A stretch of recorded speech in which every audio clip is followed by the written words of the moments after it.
Welcome to the second edition of the Cooker's Corner. Well, first of all, I want to thank everybody who watched the first edition with my good friend Raw Dog Robbie Idol. You know Raw Dog. I know Raw Dog. We're from the Twisted Wrestling Studios here in beautiful Inglewood, Florida, and we'd like to thank the sponsor of this week's show, Mr. President.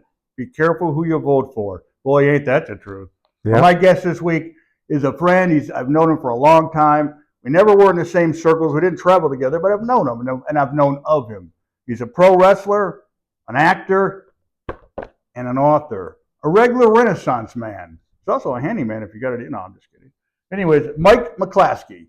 Would it be better if your name was Mike Mcclaskey? You might be related to Gator McCluskey, but you probably didn't know who that is, do you? I've gone Mcclaskey, all different kinds of things. I was told to make sure it's Mcclaskey. Yes, pronounce it properly. So, again, thank you, Bob. Thank you for having me. Thank you for inviting me into the Twisted Wrestling studio. Thank you very much, Wrestlers sir. shake hands. Yes. Just don't shake my hand, because I don't like that handshake. And they wipe their feet. So we did that. We did that before we got in. The name, so when I started wrestling in 1978, 1979, Mike Mcclaskey is a little hard to, again, pronounce. It always came out Mcclaskey. So I went with a guy that I used to work with, Dan Bench. Loved it. Nice and short and strong. Dan Bench. And the funny thing was, I'd have people say to me, well, how do you spell that? Are you kidding me? Yeah, like, Bench? You don't, Johnny Bench? Park Bench? Right. You don't know how to spell Dan Bench? Weight bench? And then, of course, I came from Barbells, Georgia. And people say, oh, yeah, I love Barbells, Georgia. Well, that's great because it doesn't exist. I hate barbells, to be honest with you. Well, it's in Nautilus County. You know, Barbells, Georgia and Nautilus County. Right. Oh, yeah, I've been drove through there plenty of times. If you want to sponsor the show, Nautilus, give us a call. Nautilus, yeah. Again, doesn't exist. Oh. But I went with Dan Bench. When I did some TV for Mike and Steve, which you also did, I did use Mike Mcclaskey because I figured that was a local thing, and I did want people to know me. I remember you wore green trunks on one of the shows. Wore green trunks on a lot of those shows. Yep. That was a good time. I really enjoyed that. Working for Mike and Steve was always fun. I mean, they were awesome, and God bless Mike. Rest in peace, buddy. Yep. So how I got involved with that, and I'll throw it back over to you in a minute and ask you how you got involved with that. I was going down to Puerto Rico for Luis Estella to do TV taping down there, which... Not to interrupt you, but the first time I was ever on TV was against Luis Estella. There you go. 1982. Yeah. Which that whole Puerto Rico trip was another story, which I'll get to in a minute. But so I had to fly from Tampa to Miami and got on the plane. And here's Danny Spivey, here's Luis Estella, here's a few other wrestlers that I knew getting on. And I had an empty seat next to me. And Mike Graham gets on the plane. And I kept my mouth shut. Mike's looking around, and he's looking at his ticket, and he's looking at his seat, and he sits down next to me. Again, I kept my mouth shut because I wanted to wait until we were in the air before I said anything to Mike. Before he threw you out off the plane. Before he threw me out, wait till I don't know. You want to get thrown off the plane in the air, or I don't know. Well, I didn't want him asking for another seat. I know. So as soon as we got up in the air, I introduced myself and I thanked him for what him and his family has meant to professional wrestling. And that was basically it. And then he asked what I was doing. I said I was going down to Puerto Rico to wrestle for Luis. And we started talking about wrestling. And he mentioned that they started Florida Championship Wrestling again, Championship Wrestling from Florida again, which I knew that. And he said, why don't I come by sometime? Stop by the studio. It's at the old studios. And I said that I would love to. The thing of that story is that I didn't force myself on him. I didn't want to overextend my welcome sitting next to him. Went down and wrestled, came back, and maybe a week or two later, I went by the Armory in Tampa and saw Mike, and I actually ended up, this was before Dusty got back involved with him, I actually ended up co-producing a show with them in Clearwater at, oh man, now I'm drawing a blank. But up in Clearwater, we ran a show and had a good time, and it went well. And then Dusty got involved, and they no longer were doing small shows. Yeah, Dusty took them to big shows. PWF wrestling. Yeah, yep. And but I did TV with them as you did. So let me ask you, how did you get the call to get involved with Mike and Steve? Well, I knew him from Championship Wrestling from Florida, and I actually remember we were doing a show at a roller skating rink in Tampa, and Steve was on the show. And he's like, Bob, because we and Jerry Gray were the Mighty Yankees for Championship Wrestling for Florida. And we beat Mike Graham and Steve Kerr for the titles, NWA Florida Tag Team Champions. But anyways, and Steve was on the show at the skating rink. He said, me, Gordon, and Mike are starting Florida Wrestling back up. Do you want to be part of it? Of course, I said no, and that's just kidding. No, of course I would love to, Steve and Mike were always awesome to me, and two of the best ever step in the ring. You ever work with them? Yeah. Yeah, they're two of the best ever, and great people too. Just fun. Easy as could be. You learn something But were you a wrestling fan growing up, and who trained you? That's what I like to know. Wrestling fan growing up. By the way, not sponsored by Mountain Dew yet, but I gotta have one. I'm gonna assume that you, like me, watched Championship Wrestling from Florida. I'm gonna say Sundays. I used to throw the couch cushions down on the ground and mimic the moves. Yep. Jack and Jerry Briscoe. Well, for the record, we didn't use the cushions in my area. Oh, excuse me. Well, you probably didn't have cushions on your couch where you live, where you grew up. No, well, we actually kayfabe. We could afford cushions on our couch, so we were, in a little higher neighborhood. But yeah, so I went to college in Lakeland to play baseball. I played for a year and a half, and the coach and I didn't quite see eye to eye, so I got cut. Are you saying you were a troublemaker? I was. I had my own little way of doing things, and the coach didn't agree with it, so we parted ways. Looking for something to do at the end of my sophomore year of college, and somebody had found a flyer in a newspaper about trying to be a professional wrestler, and we're gonna leave the trainer out of it because he was not well liked in these parts. Oh, that's not fair. Is his name Ron Hill? His name might be Ron Hill. Oh, yeah, might be Ron Hill, the Golden Gladiator. Yeah. Oh, look at this guy! He's doing it again. He's doing it again. Last week he's making noises. I'm sorry, Mike. Interrupting the show. I think we're going to start all over again. But he's not doing a good job. Yeah. Unbelievable. Yeah. So here's what I wasn't told. Again, coming from baseball, you have single A, double A, triple A, and then you go to the bigs. So I thought what I was being trained in was comparable to single A. Yeah. We were wrestling at bars. We were wrestling in auditoriums. We were wrestling in parking lots in front of 100 people. Yeah. I know what that was like. I associated that to single A wrestling. And at some point in time in my training and in my wrestling, I went to one of the guys that had been there for a while, and I said, so when do we move up? When do we move up to double A, to triple A? When do I get to go to Tampa? Right. And he said, that doesn't happen. I said, what do you mean that doesn't happen? This is pro wrestling. This isn't real sports. Well, he said, we're scabs. I liken it to union, non-union. The guys in Tampa, NWA, that was basically a union. I was non-union. We were competition for them. It wasn't going to happen. We'll get to talk about Bob Roop in a little bit. Outlaw wrestling. Outlaw wrestling is what we were. Which really, really disappointed me because I had my heart, my goal set on NWA in Tampa.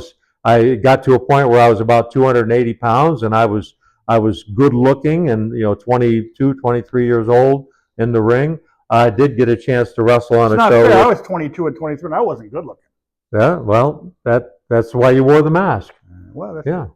But I did wrestle on an independent show with Bob Roop and Ronnie Garvin, and got to talk to them a little bit. And then, so I wrestled Larry Malenko. I wrestled the great Malenko in one of our independent shows. One of the greatest human beings I've ever known. Yep.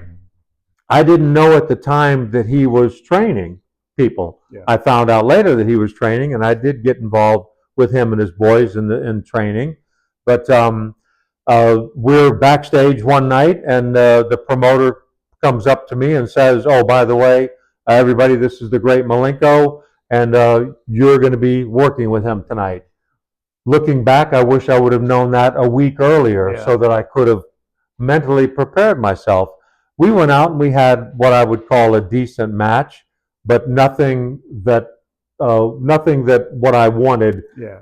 Because if it would have been a better match, I think he would have pulled me aside and said, "Hey, I'm starting a school in Tampa. Right. Why don't you come with me?"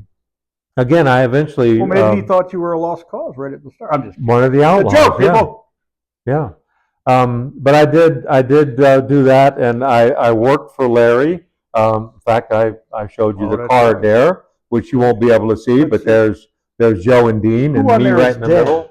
I think Dale Apollo's dead. Del Raul's Apollo. gone. Raul's gone. Black Magic. You know who that was, folks? Norman Smiley. Awesome Norman guy. Smiley. But Big D. Vern Henderson. So one of my cute Larry shows was Larry put on a show. I want to say it was Newport Richie, and he booked me for $60, which was a great payday.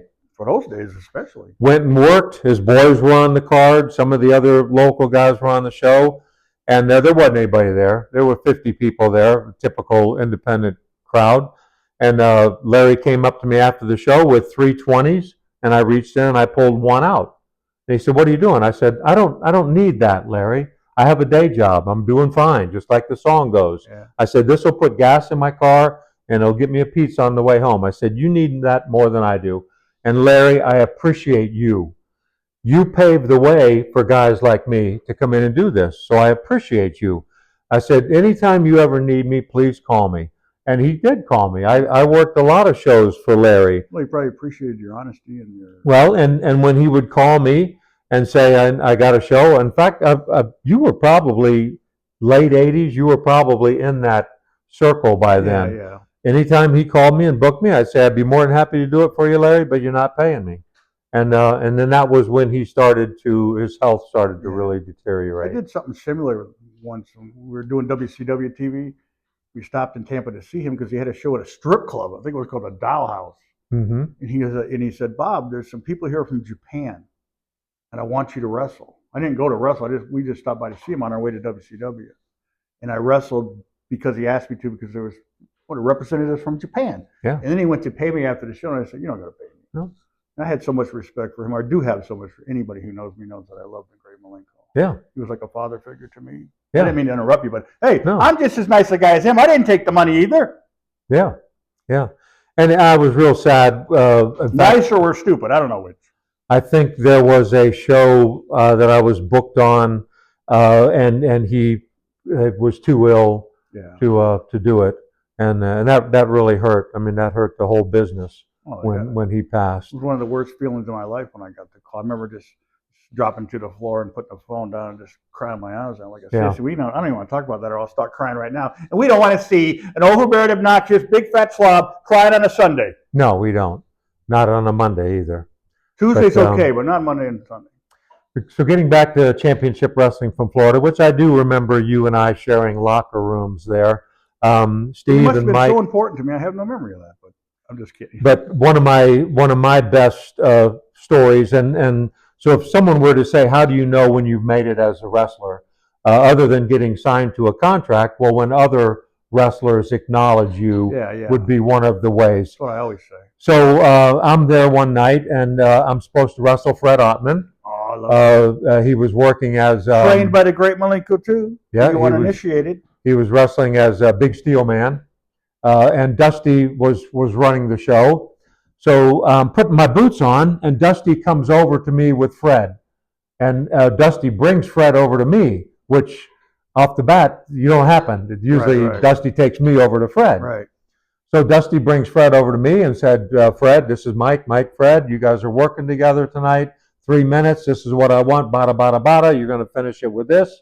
And then he puts his hand on my shoulder and he turns to Fred and he says, "Do what this guy tells you to do. He knows what he's doing." And Dusty walked away. And I could have died. Yeah, right there on that spot, I could have died because I was happy. But to me, that was validation. Again, when someone of Dusty's nature says to another wrestler, "This guy knows what he's doing," that's the validation that you're there. Right, and I had those two that makes you feel like $1 million, right? Like, yes, I was at the Greensboro Coliseum back in '89, and I was wrestling Arn Anderson. He'd just come back from the WWE as the Brain Busters, right? Yeah. And I always used to find a private area of the dressing room, kind of a corner, and I was sitting on the other side of a locker, and I heard Flair come up to Arn, and he said, "Who you got tonight?" He said, I got Bob Cook. And he goes, oh, he's a real good hand. And I'm sitting behind the locker. They didn't know it. I was just like, man, Ric Flair is, There you makes you go. feel like $1 million. We're talking about the NWA World Heavyweight Champion when it meant something. Yeah. Not like today. Yeah. And I think that was one of the things that got me into locker rooms was reliability. Always showing up in shape, always showing up sober. Yeah, that helps. And after the show, that's another story. That's another story. But when Steve Kern, when we were doing TV there in Tampa, they would do 2 shows. They would tape 2 shows, and I wrestled in the first show. And usually they didn't like to use the guys for the 2 shows. They wanted to use you for one or the other. But somebody didn't show up, and Steve came to me, and I stayed dressed out. Yeah. Steve came up to me during the second show, and he says, I hate to ask you this, but will you work again? I said, Steve, you hired me. You hired me for the night. So, yes, I'll work again. I said, if you need me to go out there for every show and every match, I'll be more than happy to. He says, you're going to lose again. He says, you got to put this guy over again. I said, again, Steve, you hired me. If you're in the wrestling business and you have a problem losing, get out of the wrestling business. Get out of it. I mean, that's ridiculous. That's the thing with me. I never brought my drama from home on the road. I didn't cause drama at the shows. I showed up on time, did what I was told. Didn't care if I won or lose. I was just happy to be there. Yeah. We made big money, people. When I worked at the Sportatorium in Tampa, we got $25. If you work twice, extra 15. Yeah. So I said to Steve, I told that to Steve. I said, Steve, if you have someone here that is refusing to do this for you, they need to leave. Right. So I went out and wrestled again for him. Can we talk about Jumbo Beretta? I love Jumbo. I love Jumbo too. So Jumbo Beretta was at Championship Wrestling from Florida, and he was supposed to go against Danny Spivey. And he was supposed to go under. He was supposed to lose to Danny Spivey. So you know what Jumbo Beretta did? Put all his stuff back into his bag and said, I'm not losing on this local. This is my backyard. I'm not losing. So he left. You know what Steve and Mike did? They came up to Danny Spivey and said, go out in the ring and stand in the middle of the ring. We're going to count to 10 and raise your hand. Yeah. And Gordon Soley sat there and said, I guess Jumbo Beretta was too chicken to face Danny Spivey. Now, that to Jumbo's credit, and I'd like to get him on the show, Jumbo, if you're listening. Let's discuss this situation. But he was starting to do Japan at that time. You know how sometimes that conflicts with your mind, like I'm going to do Japan, and I don't want to lose in America. You know what I mean? How that can get back to the Japan. You know how? No, I don't. Oh, well, I don't either, so I'm not sticking up for Jumbo. You should have taken the fall. We're talking about Dan Spivey. He could have kicked you up for real anyways. Oh. No, I don't. Because, again, when they called you and said, we need you to come in and do a job, you say, yes, sir. Oh, I understand. When do you need me there? Yeah. And, again, we don't know the parameters. Yeah. We don't know. Maybe they were grooming Jumbo to do something. I know a young kid named Johnny Pavros who's on this card here. Angelo Poffo, we'll talk about Angelo. He was also on the card, right? Angelo was also on the card. Angelo Poffo booked me, and it was going to be Lanny and Angelo. This was at a restaurant up in Indian Rocks near where Angelo and all of them lived. And it was going to be Angelo and Lanny against somebody and Johnny Pavros in a tag match in the final. I had already wrestled. Johnny Pavros says, I'm not losing. He says, I can't lose. He says, I'm hoping to get on with Championship Wrestling from Florida, so I don't want to lose. Really? Really? What's your mindset? So he packed up and left. Angelo came over to me. I said, you don't have to say a word, Ange. I'm already still dressed out. So I went out and did the tag match with them. But really? That's your mindset? I could tell you a funny story about not wanting to win. Go ahead. When I was in WCW, Dusty Rhodes was the booker. And they were starting this thing called the Battle of the Underdogs. You know, it was the guys that they thought of as the TV guys wrestling each other. And we had a meeting at center stage. Everybody's sitting around a ring. Dusty's in there and he's talking. And he's going, we're going to shake things up tonight. He said, even Bobby Cook's going to get a win. And I stood up and I said, but Dusty, I don't want to win. He said, sit down and shut up, Bobby. You're going to win. And so I went out there and I beat Joey Maggs, and then I ended up hurting him accidentally. But anyways, I didn't want to win. Yeah. You know, and then 30 years later, I saw Terry Taylor at the NXT show in Venice. And I walked up to Terry. I ain't seen him in years. And I said, Terry, I don't know if you remember me, but I'm Bob Cook. Shook his hand. He goes, of course I remember you. You're the only guy I ever knew that didn't want to win on TV. Yeah. Like, you remember that? Because he was there, you know. So I'm an idiot, but I enjoyed the win. I had actually told Mike Graham in our conversations that if he because he said, we're not going to put you over. I said, if you wanted to put me over, I wouldn't know how to go over. I said, no, that's not my nature. My nature is to go in and do what it is you asked me to do. Yeah. Mike calls me one day and he says, if you're ever in the Tampa area, come by. I want to introduce you to Dusty. And at the Sportatorium. Right. And I drop by and he takes me upstairs and there's Dusty sitting behind the desk and we talk for half an hour. Just the greatest experience. Dusty was awesome, yeah. Yeah. You know, if you take everything away, all the matches away, all the accolades away, still to be able to meet Dusty Rhodes, to be able to spend time with Angelo Poffo. So let's talk about Angelo Poffo. The miser. The miser. Yeah. We were doing the Pinellas County Fair. They had it booked for the week, which was a great gig. I think I might have been there. I might have wrestled Lanny on that show. I remember wrestling Lanny on a fair show. And it was actually decent money because it was a bought show. So we had a trailer set up behind the ring, and I'm in there getting dressed, and Angelo Poffo comes walking in. Nobody says a word to Angelo Poffo. You know why?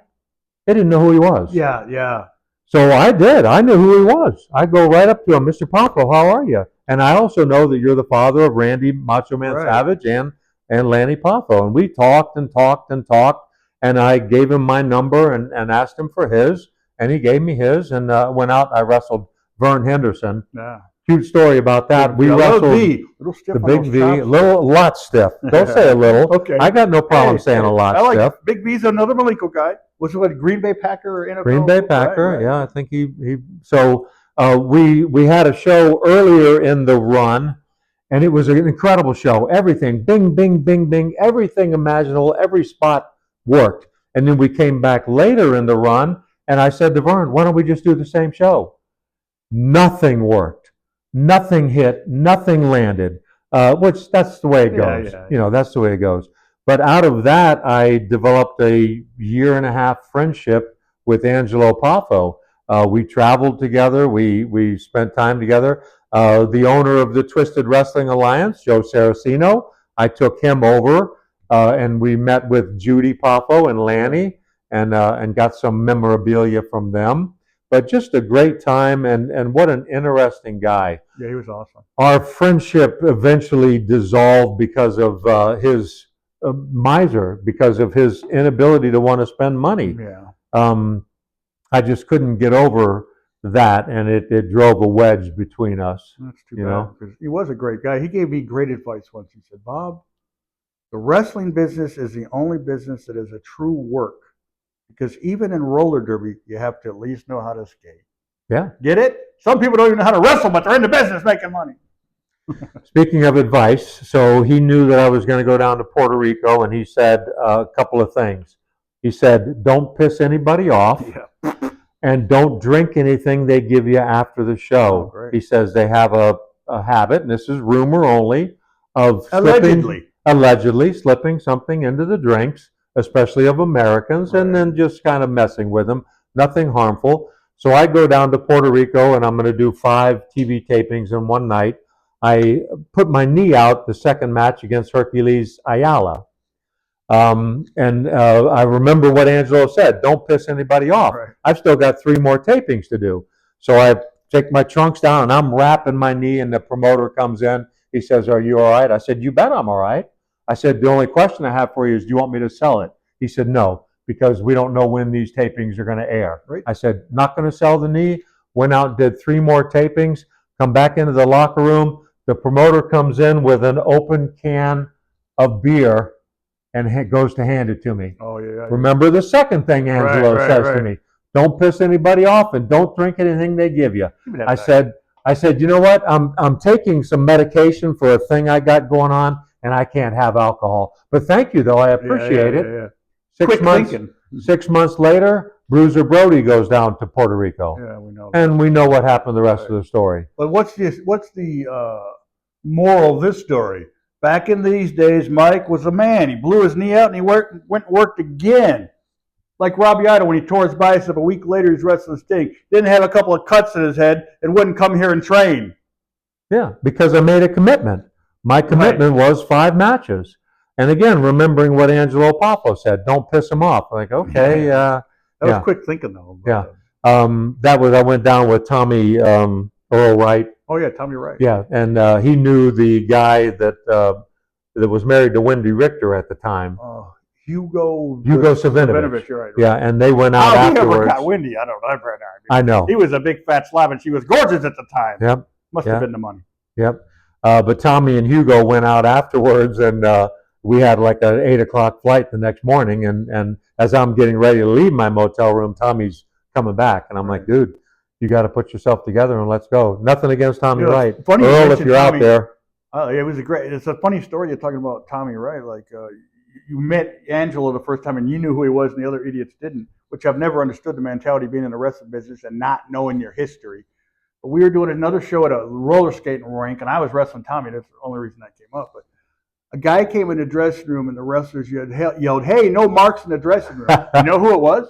It was Al Costello from the Fabulous Kangaroos. So I said, wait a minute, sir. I said, hey, don't you guys know who this is? This is Al freaking Costello from the Fabulous Kangaroos. Show some respect. So you had like chastise these idiots for not knowing their wrestling history. And then I had a great conversation with him, like you did with Angelo. I wish I would have had a camera because he's a legend in wrestling. Yeah. But not to know your history, get out of the business, you losers.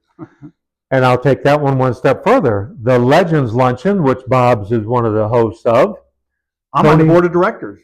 Tony Garcia. Tony Gurria. Yeah. Tony Gurria is in there. And everybody's nudging me saying, who is that? Right. Who is that? Because they'd seen me go up and shake his hand because I wanted to welcome him. Right.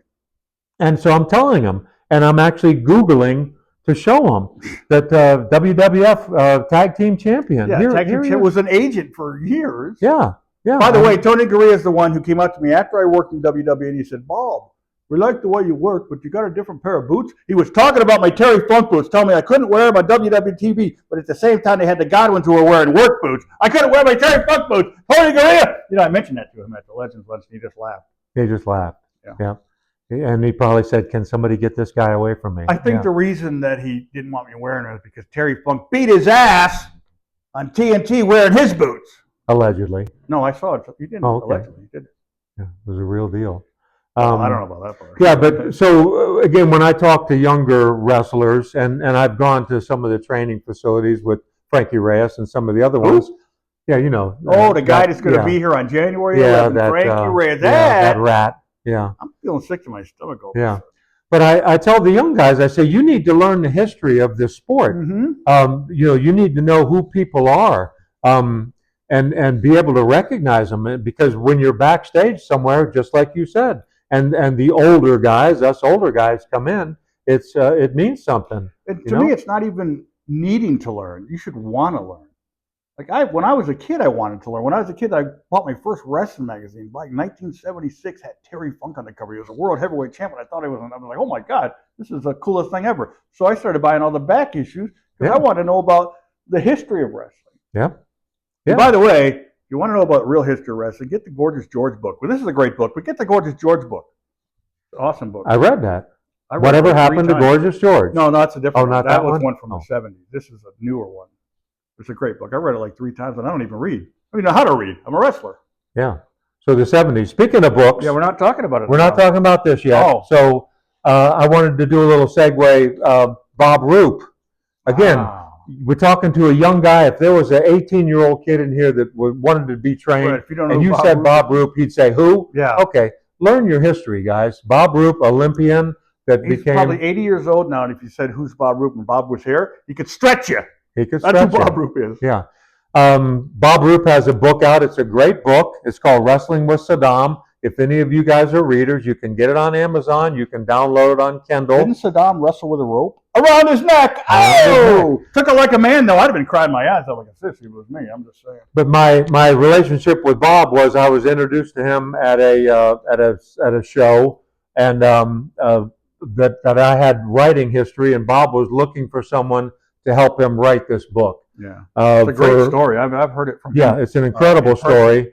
For a year, I worked with Bob and Can you get that on Amazon.com?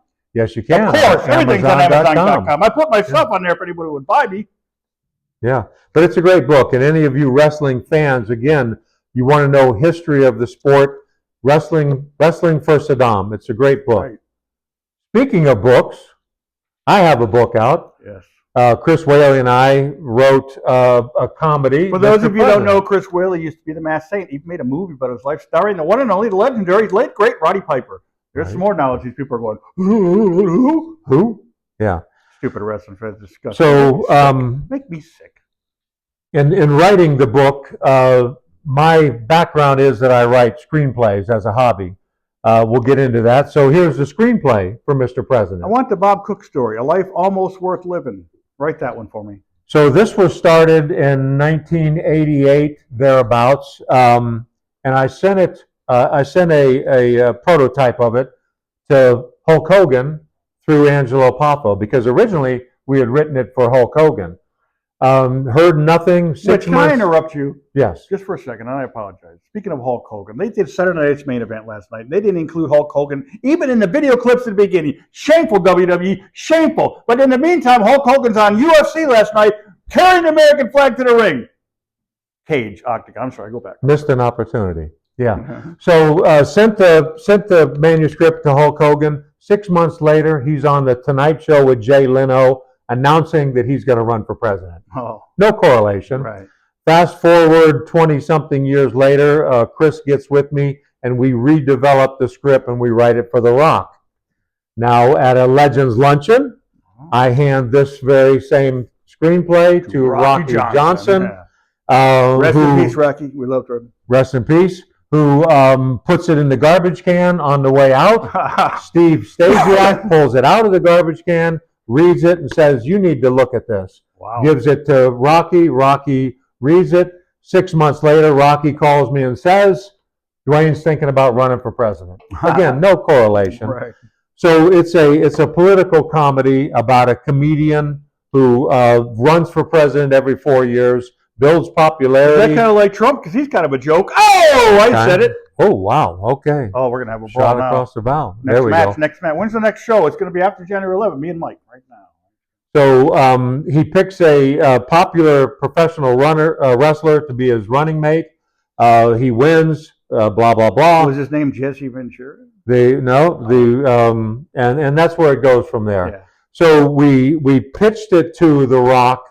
We pitched it to Hulk. Nothing happened. We pitched it to The Rock.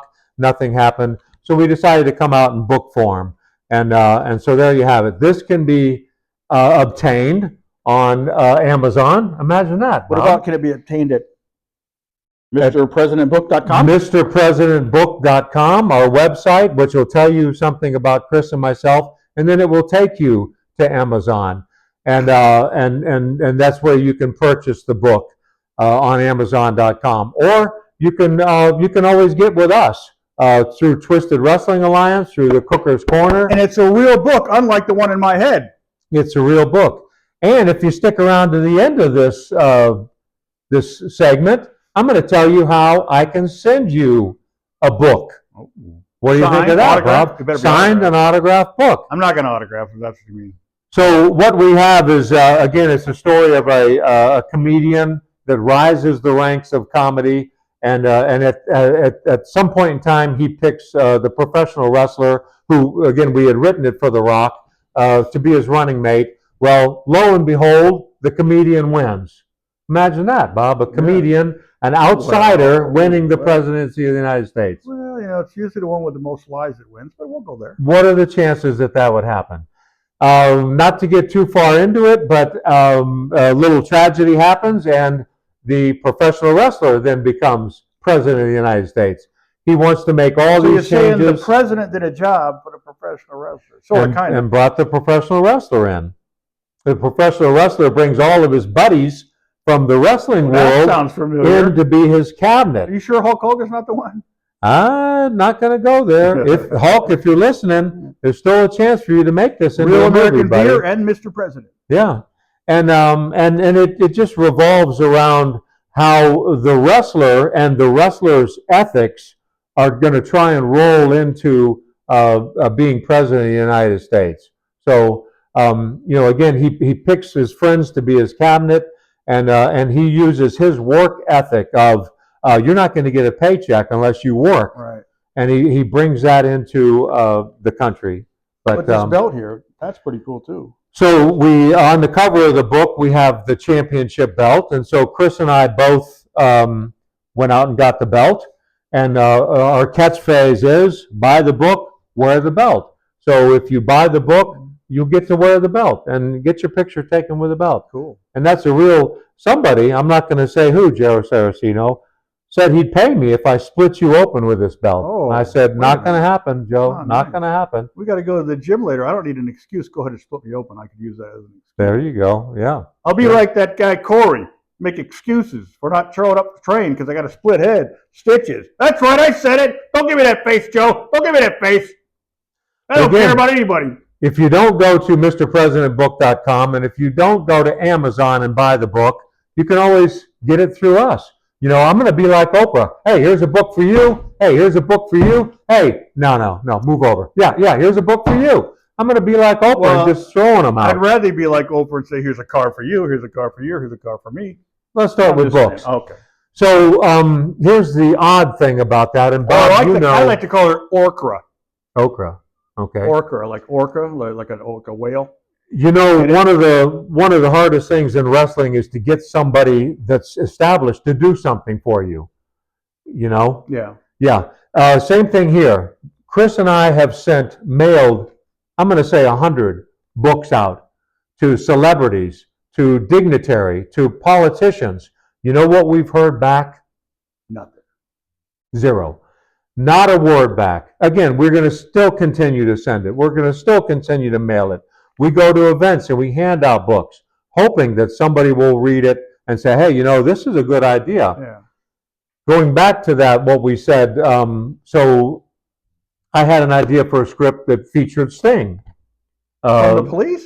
No. Oh. Featured the wrestler Sting. Yeah. Met with Knobs.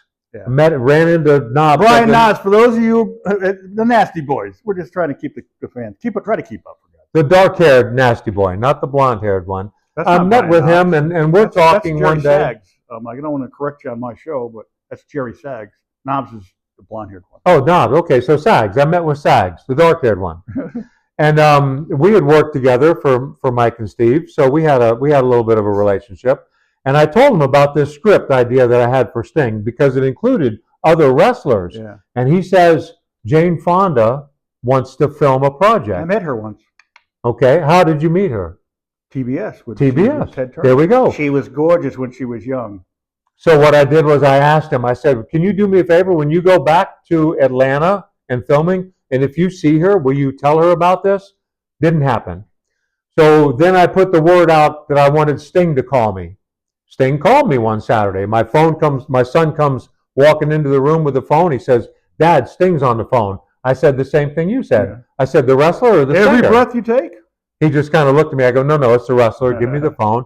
I talked to Steve, and I talked to Steve about the idea for the movie and pitched it, and okay, thank you, and then hung up. I even got with Eric Bischoff about the movie, trying to get backstage, trying to get in.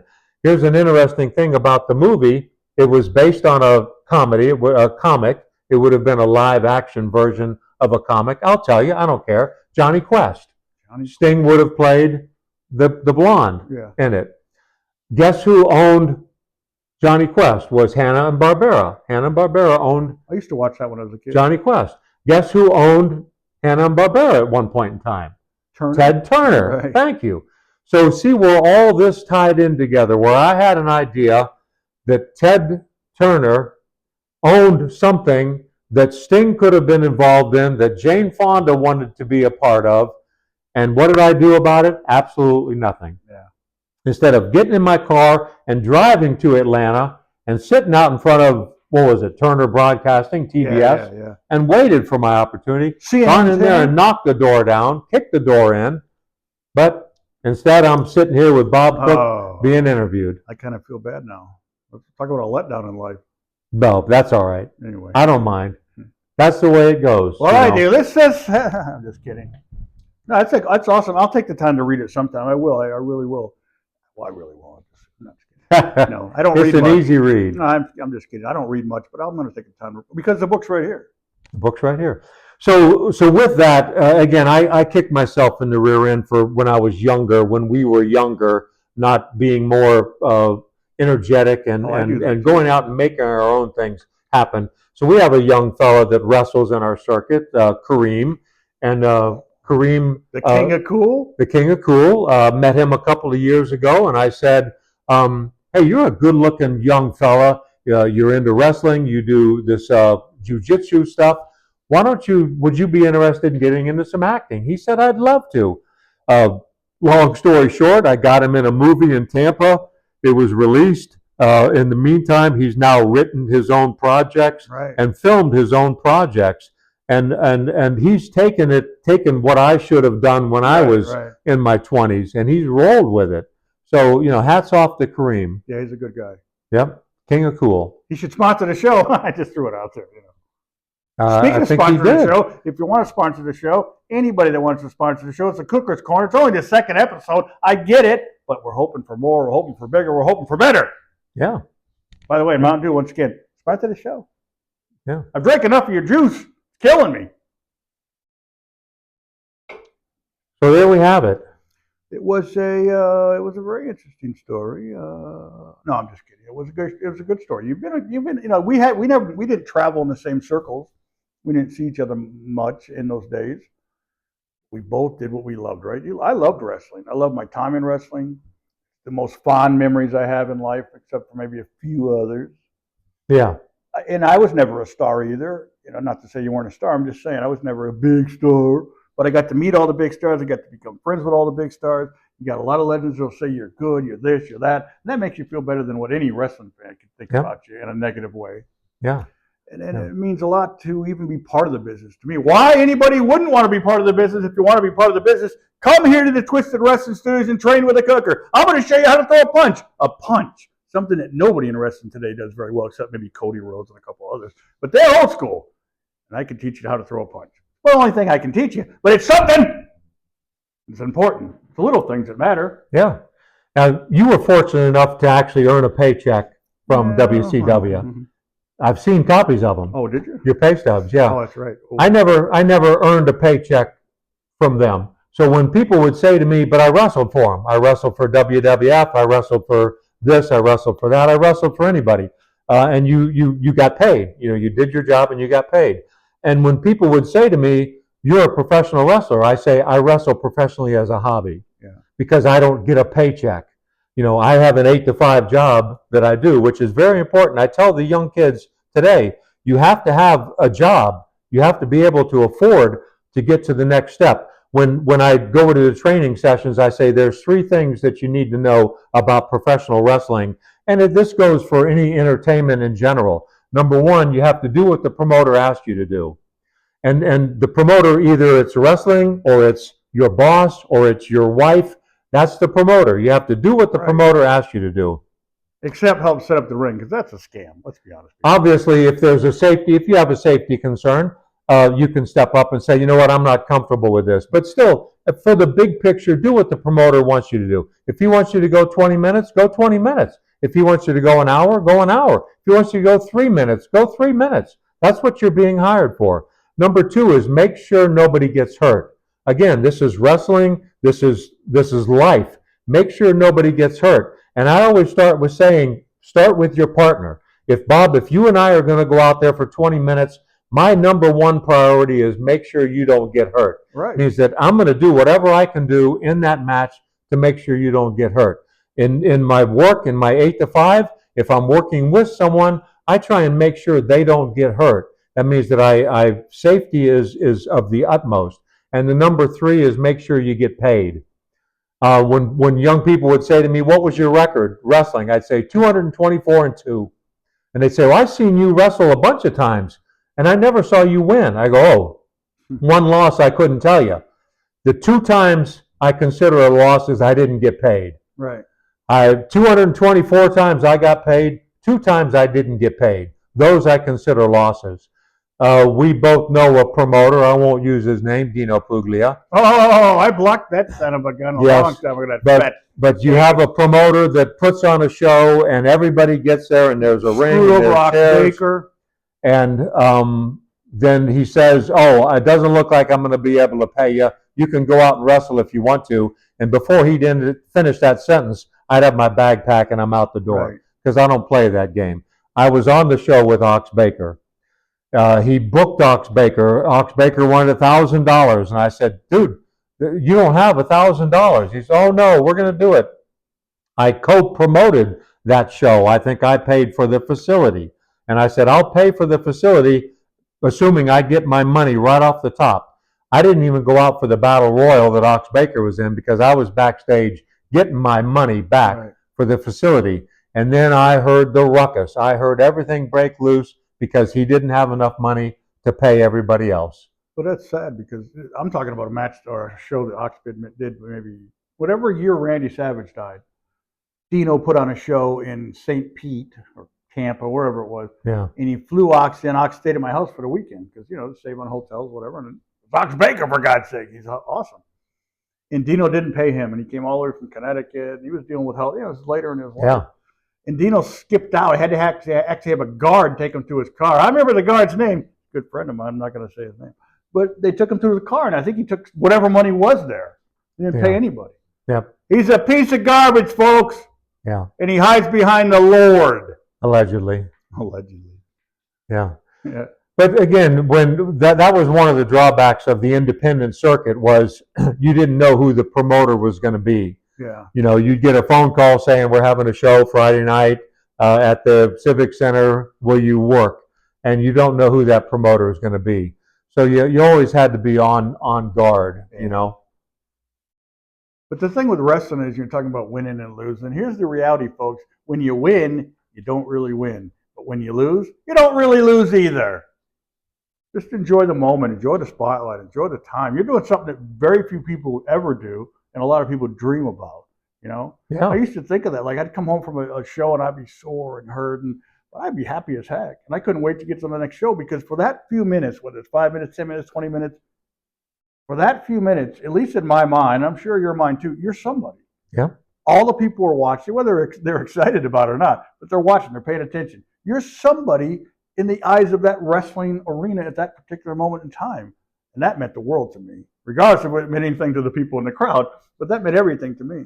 And anybody out there that wants to be a wrestler, Twisted Wrestling Studios, every Sunday at 2, the cook is going to teach you how to do this, that, and the other. Maybe with a headlock takedown, or what do you call those things?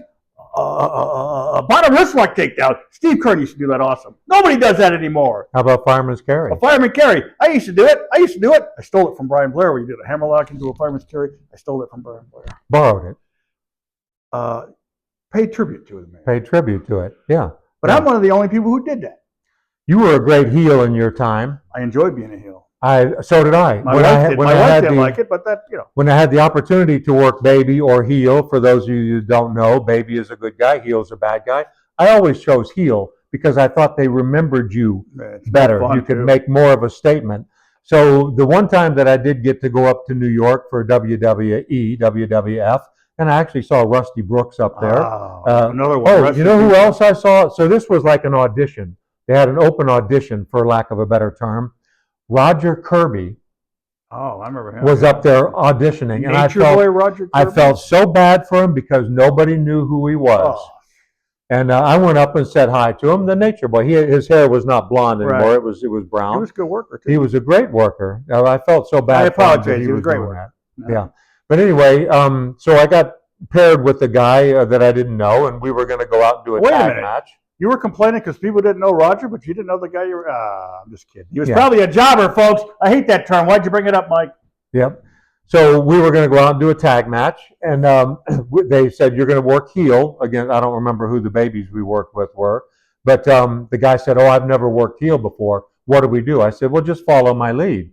10,000 people in the arena. We walked out, and they're playing some kind of music, entrance music, and I pointed up to somebody, and I said, why don't you go home and beat your wife, you drunken bum? People started throwing cans and cigarette butts and newspapers at us, and I turned to them and I said, now we're heels. Yeah. And that was all it took. It didn't take much back in those days. Didn't take much back in those days to be a heel. But it was funny that he said to me, I don't know how to be a heel. I go, really? You don't know how to be a heel? Just be a jerk. Oh, again, we talked about Louis Estella. Great guy, Louis. I booked him for a show, and initially he was going to work baby, and somebody didn't show up, so I needed Lewis to work heel because I know he's a great heel. He's like the man with 1,000 gimmicks. Yep. So I went to him and I said, Lewis, changing plans. I need you to work heel tonight. Lewis says, oh, my family's here. I already told him I'm going to be the baby. I'm going to be this. I'm going to be that. I said, well, sorry. I'm sorry I wasted your time. Maybe I'll get you on the next show. And I walked over and held the door for him. So he left. I always had a backup. Wow. I had somebody else there that could work for me. 5 minutes later, he comes walking back in. He says, I'll do this for you this one time. I said, you'll do it for me every time. I'm the promoter. Number one rule, do what the promoter asks you to do. I said, you'll do it for me every time. If I ask you to work heel, you'll work heel. People don't realize that if you show up with a good attitude, that goes a long way. Yeah. So he did. He worked heel for me that night. It was great. But again, do what the promoter asked you to do. That was, you know who was at that show? Sean Waltman. Ah, I love Sean Waltman. Sean Waltman. I didn't know it was Sean at the time. It was some skinny kid with long hair. Yeah. He was there with some of the other guys, and he asked me if he could do something. I said, yeah, go set up these chairs for me. Yeah, Sean used to help out at the shows. Yeah, I gave him $20. I said, go get some Gatorade for me for backstage. But to capitalize on what you just said, do what the promoter asks. If you're going to be on a show and the promoter says, hey, you're going to be on the show, cut a promo and send it to me. Oh, do this, do that. If you're listening out there and you're going to be on a Twisted Fork, I'm sorry, I did it again, Twisted Fork. We did that one show, right in the nerve. Ooh, right there. The Twisted Wrestling Alliance Studio, January 11th. If you're going to be on a show, they say, do a promo. Do the damn promo. Takes you 30 seconds. Not talking to anybody in particular, everybody in general. Takes you 30 seconds. Really Look does. at the camera and say, hey, Saturday night when I'm here in the Twisted Wrestling Alliance and I'm taking you on, you're going down. Bring your friends, bring your family, because you're going to need somebody to drive you home, my friend.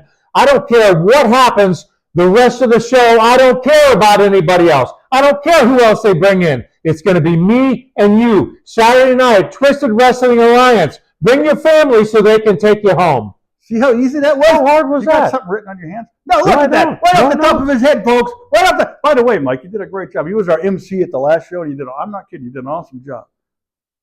Cut the promo. If the promoter asked you to cut the promo, cut the promo. Right, it's Send simple. it in. And if you don't know how to do it, maybe you weren't trained properly by whoever trained you.